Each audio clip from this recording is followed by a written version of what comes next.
Radio activity माटे जे के सूत्र है एनी पहला चर्चा कर नाखीए।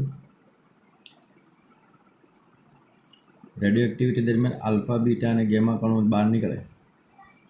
आल्फा एटले 2He4 याद राखवानुं, गेमा एटले -1E0 इलेक्ट्रॉन कहेवाय अने जो पॉजिट्रॉन निकलतो होय तो +1E0। आ छे विद्युत चुंबकीय तरंग। विभाजन थाय रेडियो एक्टिविटी दरमियान तो विभाजन माटेनुं सूत्र आपणी पासे छे रेडियो एक्टिविटीनो चरघातांकीय नियम।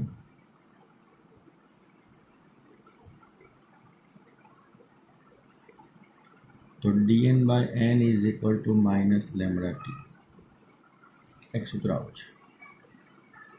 एक्टिविटी माटे बीजुं एक सूत्र है n = n0 e⁻ λt।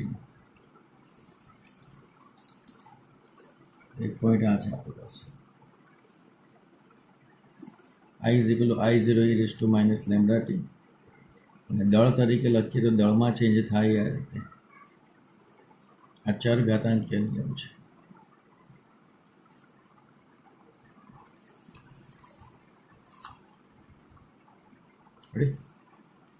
પછી તાવ આપ માટે સૂત્ર છે આપણી પાસે tau of is equal to 0.693/λ અને સરેરાશ જીવનકાળનું સૂત્ર છે 1/λ। આ બેના સંબંધને સેટ કરવાના થાય એ સૂત્ર આપણી પાસે કંઈક આવું છે tau is equal to 1.44 into tau of। આ બે સૂત્ર આ રીતે છે તો આ બંનેને ખાસ આ રીતે ચેક કરવાના થાય। આજે આના આધારિત આપણે ચર્ચા કરીશું દાખલાની। બે લેક્ચર આના જશે। ઓકે, પહેલો પોઈન્ટ તો રેડિયો એક્ટિવિટી કયા પરમાણુ ક્રમાંકથી શરૂ થાય એક આ ખાસ ધ્યાન રાખજો। તો Z = 83 થી વધુ भारे परमाणु क्रमांक વધારે ऊंचा परमाणु क्रमांक अथवा भारे परमाणु दळांकवाळा तत्वोमांथी रेडियो एक्टिविटी एटले के आल्फा बीटा और गेमा कणों आपमेळे उत्सर्जन थाय। आ कंडीशन खास ध्यान राखजो। रेडियो एक्टिविटी थवानुं कारण एक ज छे के जेमां प्रोटोन और न्यूट्रॉननुं वेरिएशन बहु मोटुं छे। वेरिएशन होय एटले न्यूक्लियस स्थायी नथी एवुं कहेवाय।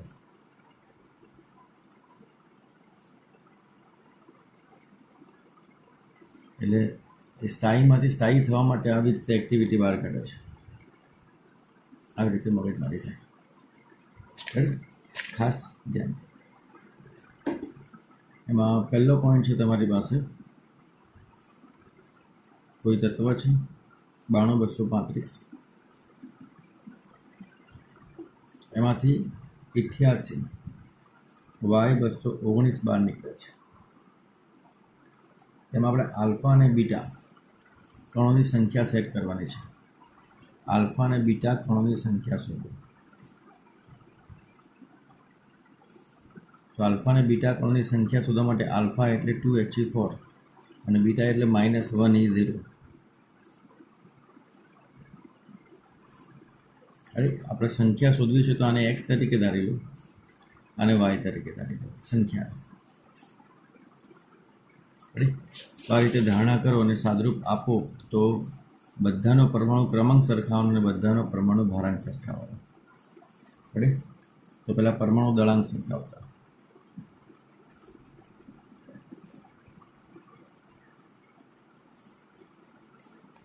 અને પરમાણુ ક્રમાંક સરખાવો। તો 235 બરાબર 219 વત્તા x × 4 એટલે 4x, x × 4 એટલે 4x અને y × 0 એટલે 0। તો અહીંથી x ને સૂત્ર કરતા બનાવો તો x = 4 આવે એટલે આલ્ફા કણ તમને 4 મળે। એવી રીતે પરમાણુ ક્રમાંક સરખાવો તો અહીંયા 92 છે। રેડી?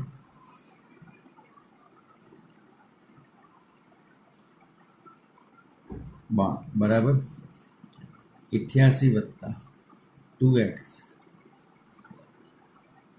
Minus Y. રેડી? તો આમાંથી એક્સની કિંમત 4 મૂકી દો.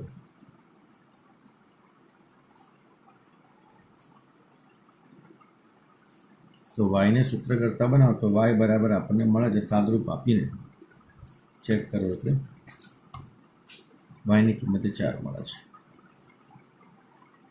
એટલે આવી રીતે તમે એ પરમાણુ દળાંક અને ઝેડ પરમાણુ ક્રમાંક સરખાવીને સાદરૂપ આપી શકો છો, કણોની સંખ્યા શોધી શકો છો. તો આ છે બીટા કણો. રેડી? તો આ રીતે પહેલું કામ, આલ્ફા બીટા ગેમા કણો જે ઉત્પન્ન થાય છે કણો શોધવા માટે આ રીતે એક પ્રક્રિયા છે. આ રીતે સેટ કરવાનું થાય. એક પોઈન્ટ આપણી પાસે આ છે. રેડી? બીજો પોઈન્ટ,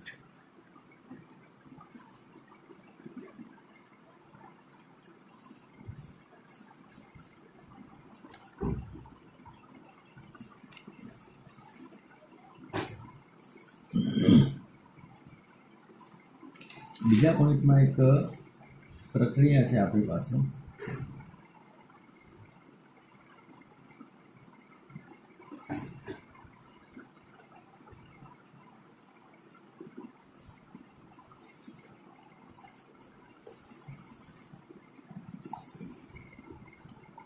એ પ્રક્રિયામાં લખેલું છે He2He4 5Be11, એમાંથી 7N14 મળે છે. તો અહીંયા કયું કણ ઉત્સર્જિત થાય એવી વાત છે. કશું નથી કરવાનું, ખાલી સરખામણી કરવાની થાય. 5 ને 2 7, તો અહીંયા 7 છે જ. 7 છે એટલે અહીંયા 0 કહેવાય. અહીંયા છે તમારી પાસે 4 ને 11, 4 ને 11 15, 15માંથી 14 જાય એટલે 1 વધે. તો 0 અને 1 વાળું તત્વ આપણી પાસે ન્યુટ્રોન મળે. સામસામે ઝેડની સરખામણી કરી સંતુલન કરવાનું, ઝેડ અને એના સંતુલન કરવાના.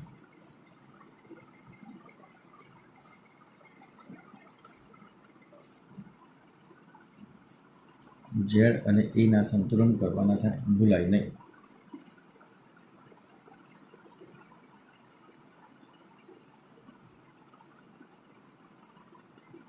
રેડી? બીજું,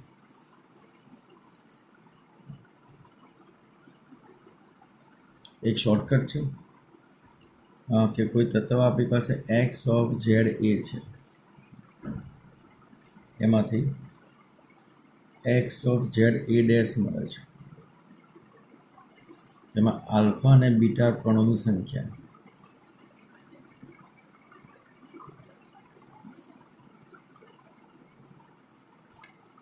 ઝેડ ડેશ. એક તત્વમાંથી બીજું તત્વ જ્યારે ક્ષય પામીને બને છે ત્યારે આલ્ફા અને બીટા કણોની સંખ્યા શોધવા માટે શોર્ટકટ એક છે આપણી પાસે. જ્યારે આલ્ફા કણોની સંખ્યા શોધવાની થાય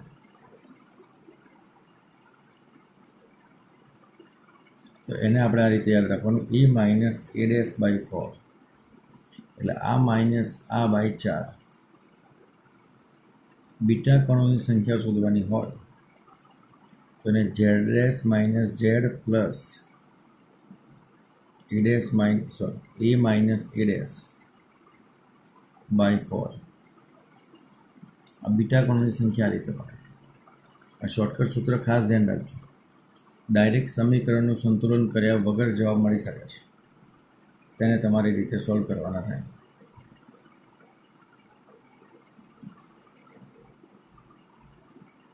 રેડી? ઓકે. એક પોઈન્ટ આ છે, રેડિયમ 83236 વડે 3 આલ્ફા કણોને 1 બીટા કણનું ઉત્સર્જિત થાય છે. 3 આલ્ફા કણો બને છે અને 1 બીટા કણ બને છે.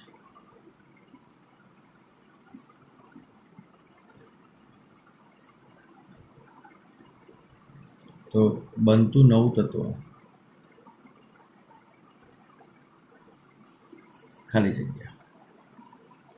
તો બનતા નવા તત્વની વાત છે, તો એના સમીકરણને સરખાવવા માટે સેટ કરીએ ડાયરેક્ટ. આ જે તત્વ બને છે ખબર નથી કયું છે, વળી એમાં 3 આલ્ફા કણ છે, 2He4, અને 1 બીટા કણ છે, -1E0. તો અહીંયા 3 દુ 6, 6માંથી 1 જાય તો 5, 3 દુ 6, 6માંથી 1 જાય તો 5. રેડી? આ જવાબ +5 આવે, બરાબર ને? ઓકે. પછી અહીંયા 4 તરી 12, 12માંથી 1 0 જાય તો 12, એટલે અહીંયા 236માંથી 12 બાદ કરી દેવાના, એટલે 224 વધે. અને 88માંથી અહીંયા 5 બાદ કરવાના, એટલે 83 વધે. હવે આ સમીકરણનું સંતુલન કરો એટલે ઓટોમેટિક જવાબ આવી જાય. ફરીથી 3 દુ 6 અને 1 એકા 1, એટલે 3 દુ 6 -1 એટલે +5, પ્લસ આવે જવાબ આનું સાદુરૂપ, તો અહીંયા માઇનસ કરવાનું. અહીંયા પણ પ્લસ આવે છે, તો અહીંયા માઇનસ કરવાનું, ખાસ ધ્યાનથી. બસ સંતુલન એવું કરવાનું કે ડાબાનો પરમાણુ દળાંક અને પરમાણુ ક્રમાંક એ જબા જેટલો થાય, પ્રક્રિયકના સહગુણક સાથે ગુણોત્તર લઈને.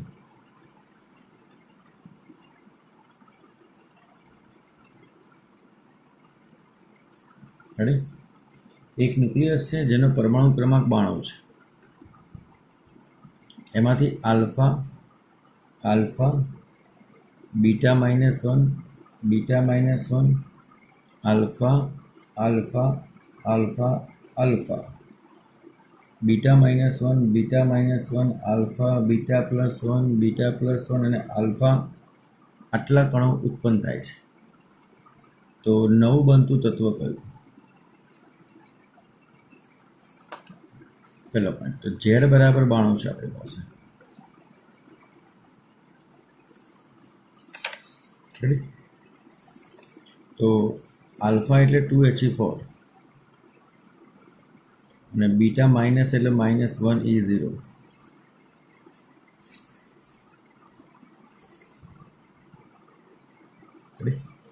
હવે આલ્ફામાં પરમાણુ ક્રમાંક કેટલો થવાનો? Z બરાબર 2. આમાં પરમાણુ ક્રમાંક કેટલો થવાનો? Z બરાબર -1 માટે સેટ કરવાનો. ખાસ ધ્યાન. હવે આલ્ફા કેટલા છે ગણી નાખો. 1, 2, 3, 4, 5, 6, 7 અને 8. 8 ગુણ્યા 2 એટલે 16, એટલે 92 - 16 કરો. પહેલો પોઈન્ટ. તો 92 - 16 કરશો એટલે મળશે 76. આલ્ફા કણનું કામ પતી ગયું.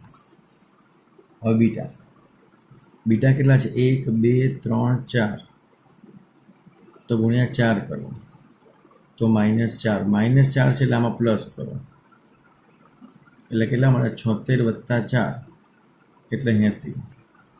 બીટા માઇનસનું કામ પતી. હવે બીટા પ્લસ પકડો તો +1E0. બીટા +2 જ છે, તો +1 ગુણ્યા 2 એટલે 2. તો અહીંયા -2 કરો તો જવાબ થાય 78. તો જે નવું તત્વ બને એનો પરમાણુ ક્રમાંક કેટલો હોય? 78 હોય. નવા તત્વનો પરમાણુ ક્રમાંક કેટલો હોય? 78. યાદ રાખવાનું એક આ જ છે, જેટલા આલ્ફા કણ છે બધા ગણીને Z માટે વાત કરે છે તો 2 વડે ગુણવાના, અને જો A માટે વાત કરે તો 4 વડે ગુણવાના. રેડી? પણ જનરલી બધા Z માટે જ આવશે, કારણ કે બીટામાં A બરાબર 0 થશે એટલે એ નહીં આવે. એટલે બીટા પ્લસમાં +1E0 અને બીટા માઇનસમાં -1E0. એટલે એક કિંમત જો ધન આવે તો માઇનસ કરવાના અને ઋણ આવે તો પ્લસ કરવાના. આપણો બેઝિક કન્સેપ્ટ છે, આપણને ખબર છે. એટલે આટલા બધા કણો જોઈને ગભરાઈ નહીં જવાના. કણોની સંખ્યા ગણીને સાદુરૂપ ધીમે ધીમે આપતું જવાનું, એટલે ઓટોમેટિક જવાબ આવી જશે. રેડી? ઓકે.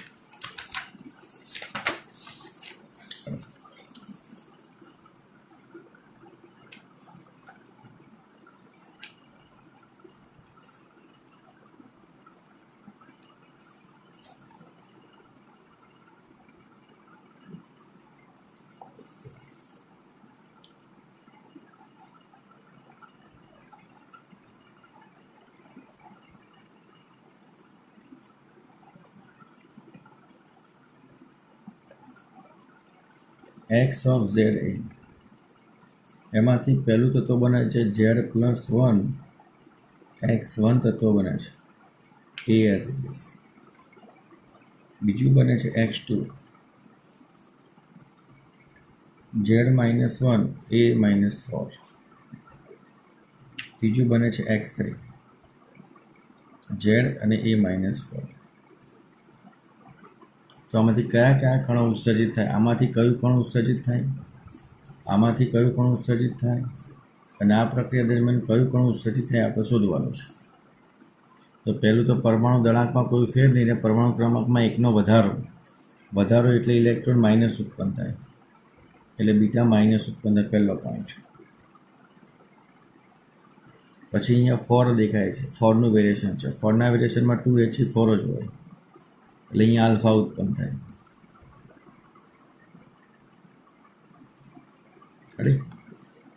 ઓકે, અહીંયા વેરિએશનમાં કોઈ ફેર નથી એનું એ છે, પણ અહીંયા પરમાણુ ક્રમાંકમાં એકનો વધારો થવાનો, એટલે +1E0, એટલે અહીંયા બીટા +1 ઉત્પન્ન થવાનું.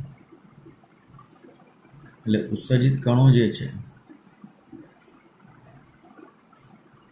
બીટા માઇનસ, આલ્ફા અને બીટા પ્લસ આ રીતે ક્રમમાં લખવાનું થાય.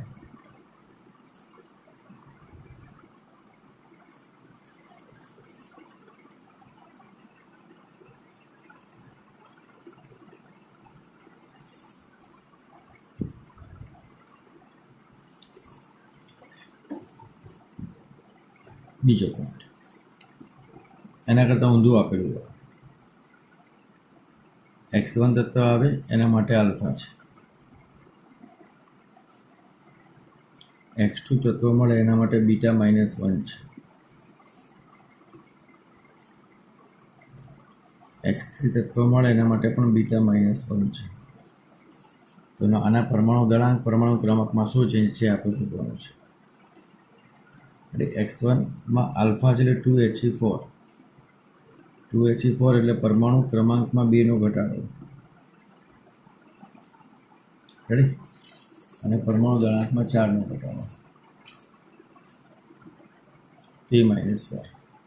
બીટા -1 છે એટલે -1E0, એટલે આમાં એક પ્લસ કરવાનો, એટલે ઝેડ -1 થાય, અને આ as it is A -4. Beta -1 એટલે -1E0, આમાં એકનો વધારો કરવાનો, પ્લસ કરવાનો, એટલે ઝેડ -1 + 1 એટલે Z A -4 as it is. Ready? એટલે આમાં લખેલું છે કે x1, x2 અને x3માં કયા કયા પરમાણુ ક્રમાંક પરમાણુ દળાંકમાં ઘટાડો થાય. તો આ રીતે લખવાનું આપણે. એક પોઈન્ટ આ છે.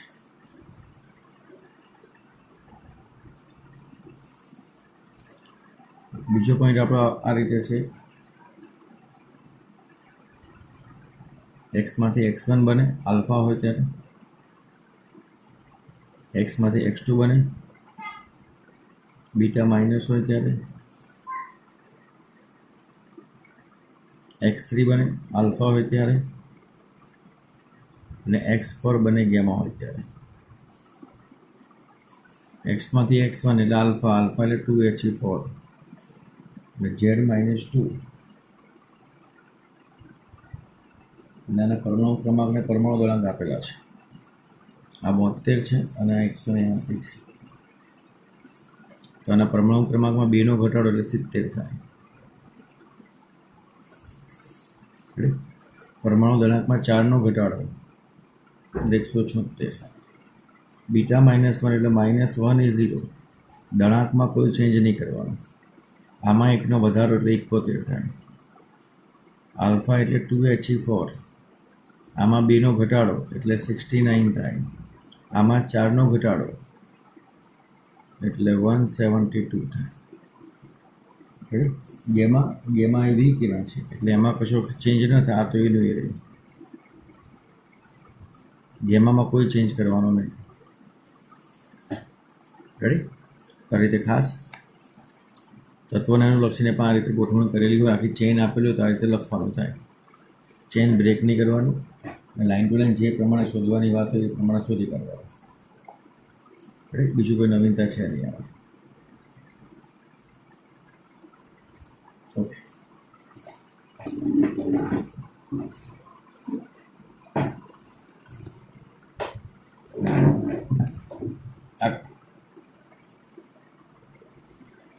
એક આખી મેથડ આ રીતે પૂરી.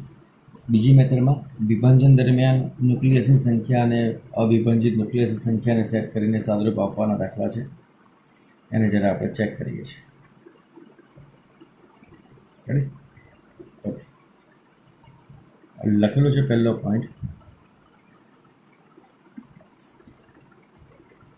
રેડિયો એક્ટિવ તત્વના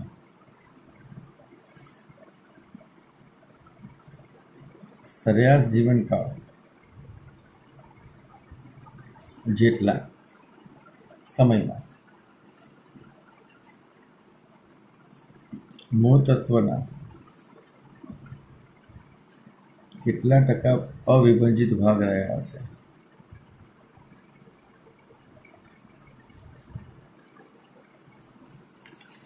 એટલે અવિભાજિત ને વિભાજિત એવો શબ્દ આવે એટલે ચર ઘાતાંકીય નિયમ આંખો બંધ કરીને લખી જ નાખવાનો પહેલાં તો.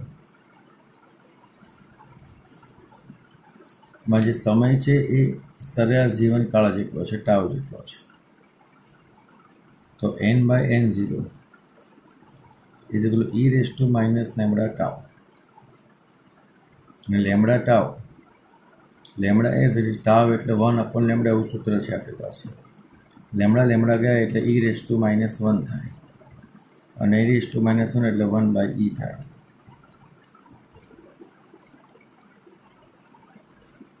વન બાય e એટલે 2.718.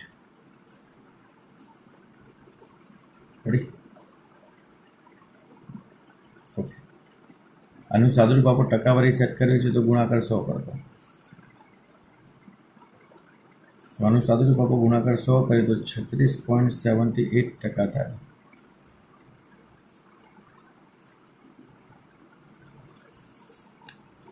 %36.78.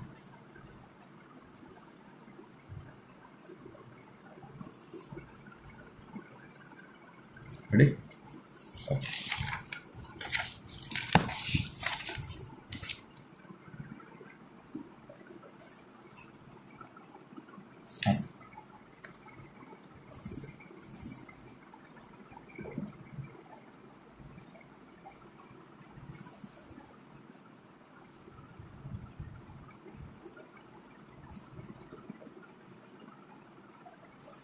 રેડિયો એક્ટિવ તત્વના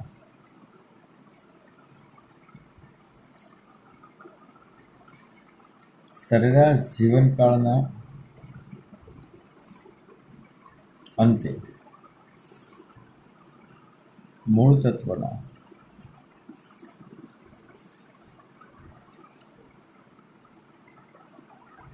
કેટલા ટકાનું વિભાજન થયું છે.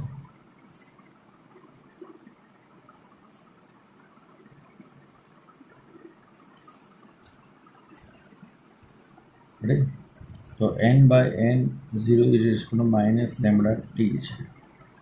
ટીની જગ્યાએ ફરીથી ટાવ લખી નાખવાનો. તો આગલા દાખલા પ્રમાણે જવાબ આપણી પાસે ટાવ લખીને સાદુરૂપ આપો તો આપણને એ જવાબ આપણને મળે તો 36.8% એવરેજ. આ n/n0 એટલે અવિભાજિત ભાગ કહેવાય, આ યાદ રાખવાનું. અને અવિભાજિત ભાગ કહેવાય.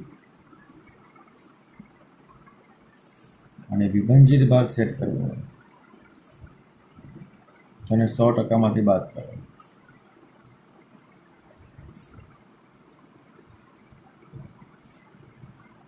આ ગુણોત્તર હંમેશા યાદ રાખવાનો, અવિભાજન ગુણોત્તર છે યાદ રાખવાનો. અવિભાજિત ભાગનો ગુણોત્તર છે એવું તમારે યાદ રાખવાનું. એ તમારે ખબર નહીં. એક પોઈન્ટ. બીજો પોઈન્ટ, 1 ગ્રામ રેડિયો એક્ટિવ તત્વ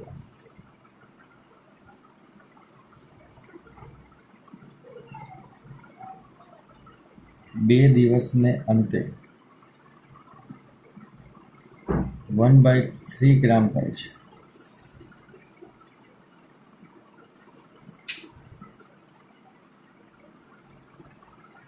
તો 6 દિવસને અંતે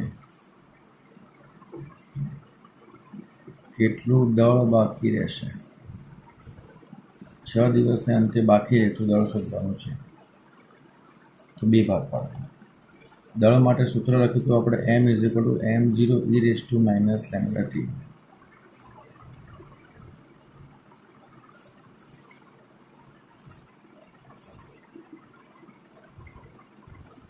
મૂળ 1 ગ્રામ છે. સમય આપ્યો છે પહેલાં 2 દિવસને અંતે એટલે 2 લેમ્બડા.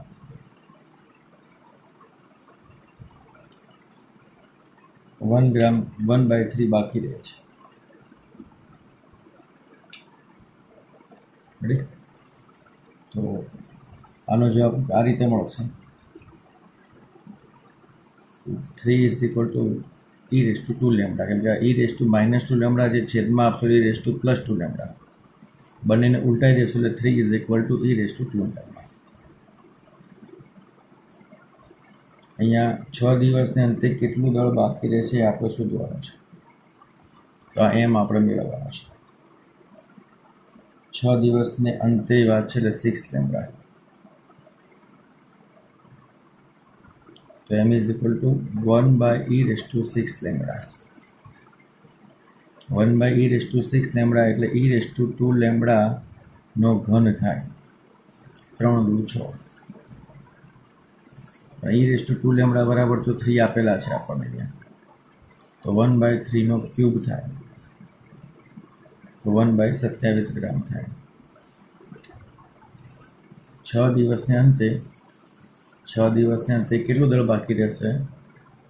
તો 1/27 ગ્રામ જેટલું દળ બાકી રહેશે.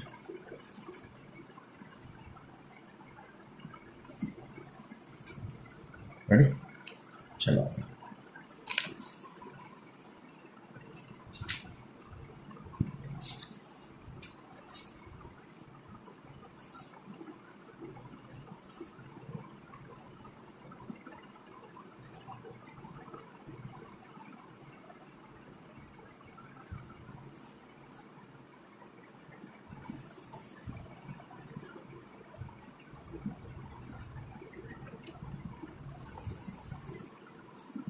એક રેડિયોએક્ટિવ નમૂનાની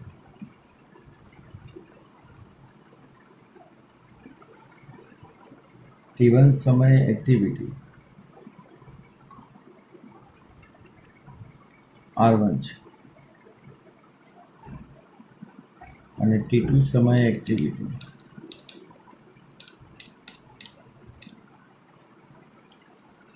R2 છે. T2 સમય મોટો છે, T1 સમય નાનો છે. તો નમૂનાનો સરેરાશ જીવનકાળ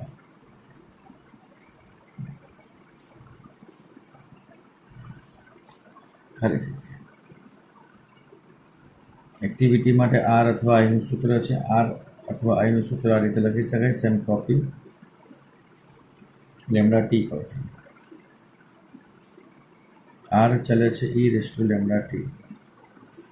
બે સમય આપેલા છે. R1 હોય તો e raised to minus lambda T1 છે અને R2 હોય તો e raised to minus lambda T2 છે.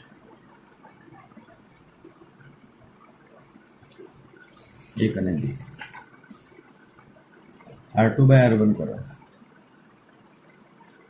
તો આ બેનો ગુણોત્તર કરો તો જવાબ આવે આપણી પાસે e raised to lambda T1 minus T2.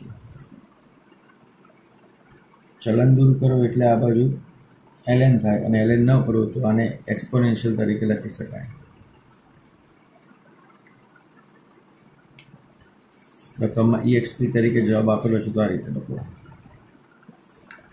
તો R2 બરાબર R1 into exponential lambda T1 minus T2 આ રીતે.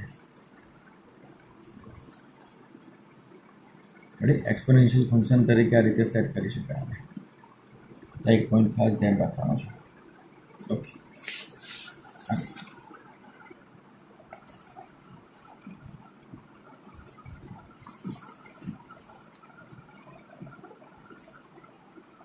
એક રેડિયોએક્ટિવ પદાર્થની એક્ટિવિટી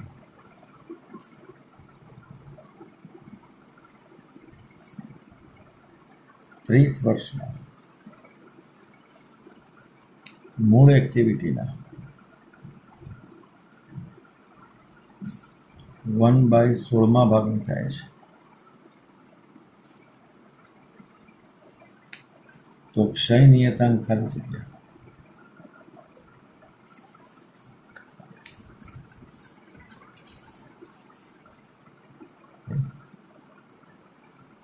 n/n0 ગ્રાફ પરથી આપણે એક સૂત્ર અહીંયા લખેલું છે આ રીતે 2:n.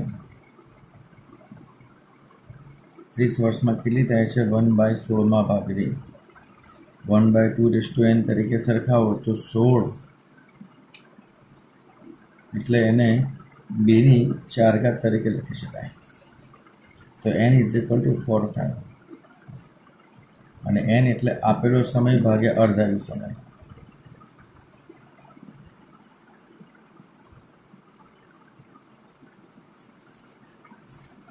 રેડી?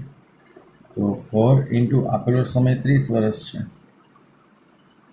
અને અર્ધાયુ સમય આપણે શોધીએ તો અર્ધાયુ સમય બરાબર 4/30 સોરી 30/4 અને અર્ધાયુ સમયનું સૂત્ર છે આપણી પાસે ટાવા બરાબર 0.693/લેમ્બડા. આમાંથી લેમ્બડાને સૂત્ર કરતાં બનાવો તો જવાબ આવે આપણી પાસે 0.693 × 4/30. તો આનું સાદુરૂપ આપણને કંઈક આવું મળે 0.0294 વર્ષ માઇનસ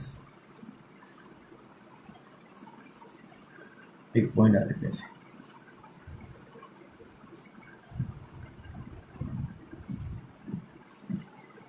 Ready?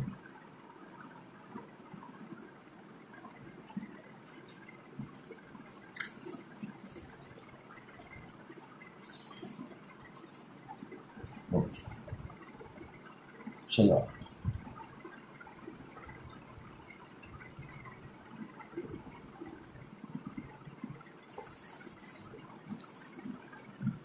એક રેડિયોએક્ટિવ તત્વ માટે તાવ સરેરાશ જીવનકાળ 10 વર્ષ આપેલો છે.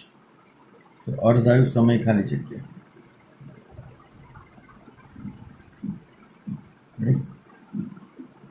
તો ટાવ આપનું સૂત્ર છે આપણી પાસે 0.693/લેમ્બડા અને લેમ્બડા બરાબર 1/ટાવ છે. 0.693 × ટાવ ટાવા બરાબર 0.693 × 10 6.93 કલાક. આનો પોઈન્ટ છે. હવે લિંક